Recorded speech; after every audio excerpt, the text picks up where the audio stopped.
ہم اپنے دماغ کو صحت مند اور تیز کیسے بنا سکتے ہیں؟ ہمارا دماغ ایک اعصابی وائرنگ سسٹم ہے۔ دماغ میں اربوں نیورون ہوتے ہیں۔ ہمارے حسی اعضاء جیسے آنکھ، کان، ناک، منہ اور جلد بیرونی معلومات کو دماغ تک پہنچاتے ہیں۔ یہ معلومات نیورون کے درمیان رابط بنا کر محفوظ کی جاتی ہیں۔ تیزی سے بدلتی دنیا، مسلسل ترقی کرتی ٹیکنالوجی اور اس کے باعث ہماری روزمرہ زندگی میں تبدیلیاں ہمارے دماغ اور ان تمام چیزوں کے لیے نہیں بنایا گیا تھا جو آج ہم کرتے ہیں۔ پھر بھی ہم اس جدید دنیا کے ساتھ اچھی طرح ڈھل چکے ہیں اور تبدیلیوں کے مطابق خود کو مسلسل بدل رہے ہیں۔ یہ سب ہمارے دماغ کی وجہ سے ممکن ہوا ہے۔ دماغ ہمارے جسم کا ایک ایسا عضو ہے جو خود کو ڈھالنے، سکھانے اور تیار کرنے کی زبردست صلاحیت رکھتا ہے۔ سوال یہ پیدا ہوتا ہے کہ ہم اپنے اس حیرت انگیز عضو کو صحت مند کیسے رکھ سکتے ہیں؟ کیا کوئی ایسا طریقہ ہے جس کے ذریعے ہم دماغی صلاحیت کو بڑھا سکتے ہیں اور اسے تیز کر سکتے ہیں؟ مسلیکا ہوگنبام نے ایک نئی تحقیق کا مطالعہ کیا اور اس سوالات کے جوابات تلاش کرنے کے لیے کچھ ماہرین سے بات کی۔ انگلینڈ کی یونیورسٹی آف سرے میں کلینیکل سائیکالوجی کے پروفیسر بارن ہوفر نے بی بی سی کو بتایا کہ ہم اپنے دماغ کی صلاحیتوں کو کئی طریقوں سے بڑھا سکتے ہیں۔ وہ بتاتے ہیں کہ کچھ ایسے عمل ہیں جو تناؤ کو کم کرتے ہیں اور صرف چند ہفتوں میں نیورو پلاسٹی کو فروغ دیتے ہیں۔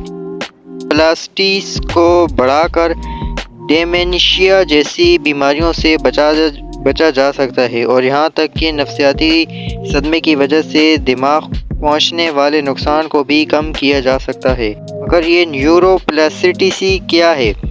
نیورو پلاسٹیسٹی موصول ہونے والے معمولات کی بنیاد پر ہمارے دماغ کو خود تبدیل کرنے کی صلاحیت ہے، یا سادہ الفاظ میں ہمارے اعصابی نظام کی لچک ہے۔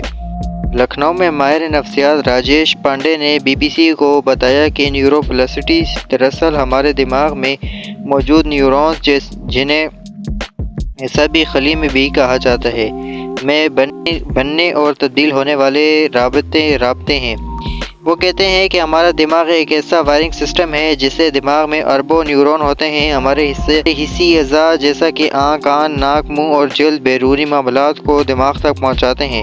یہ معلومات نیورون کے درمیان رابطہ بنا کر دماغ میں محفوظ کی جاتی ہیں۔ راجیش کہتے ہیں کہ جب ہم پیدا ہوتے ہیں تو یہ نیورون بہت کم رابطوں میں ہوتے ہیں۔ اشارتی رابطے پہلے سے موجود ہیں، جیسے کہ بچے کا ہاتھ کسی گرم چیز کے ساتھ لگنے سے اس کا اپنا ہاتھ کو فوراً سے اپنی جانب واپس کھینچنا وغیرہ، لیکن وہ زمین سے پکڑ کر کیڑا یا کوئی مضر رینگنے والا جانور اٹھا کر منہ میں ڈال سکتا ہے، کیونکہ اس کے دماغ میں ایسے کنیکشن نہیں ہوتے جو اسے یہ بتا سکے کہ ایسا کرنا خطرناک ہے۔ مگر وقت کے ساتھ بچہ سیکھتا رہتا ہے اور اس کے دماغ میں اعصابی رابطے بنتے رہتے ہیں۔ راجیش پانڈے بتاتے ہیں کہ نئے تجربات کے ساتھ یہ رابطے بھی بدل جاتے ہیں۔ اس پورے عمل کو نیورو پلاسٹیسی کہتے ہیں۔ یہ سیکھنے، تجربات تخلیق کرنے اور یادوں کو ذخیرہ کرنے کا پس پردہ عمل ہے۔ نیورو پلاسٹیسٹی کو کیسے بڑھایا جا سکتا ہے؟ پروفیسر تھورسٹن بارن ہوفر کا کہنا ہے کہ دماغ کے ضرورت سے زیادہ استعمال کی وجہ سے دماغ میں تناؤ بڑھتا ہے۔ وہ بتاتے ہیں کہ ہر بار ایک ہی چیز کو فکر کرنا نقصان دہ ہے، کیونکہ اس سے دماغ میں کورٹیسول ہارمون کی سطح بڑھ جاتی ہے۔ یہ ہارمون دماغ کے لیے نقصان دہ ہے اور نیورو پلاسٹی کے لیے رکاوٹیں پیدا کرتا ہے۔ اس سے بچنے کا طریقہ ذہن سازی ہے۔ ذہن سازی سیدھا مطلب یہ ہے کہ اپنے ارد گرد کے ماحول، اپنے خیالات اور اپنے حسی اعضاء آنکھ، کان، ناک، منہ، جلد سے آگاہ ہونا۔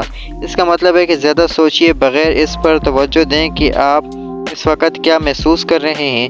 ماہر نفسیات راجیش پانڈے بتاتے ہیں کہ اگر سادہ زبان میں سمجھایا جائے تو ذہن سازی کا مطلب یہ جاننا ہے کہ دماغ میں باہر سے ہمارے حسی اعضاء کے ذریعے معلومات آ رہی ہیں اور دماغ کے اندر پہلے سے موجود معلومات کو کس طرح استعمال کیا جا رہا ہے۔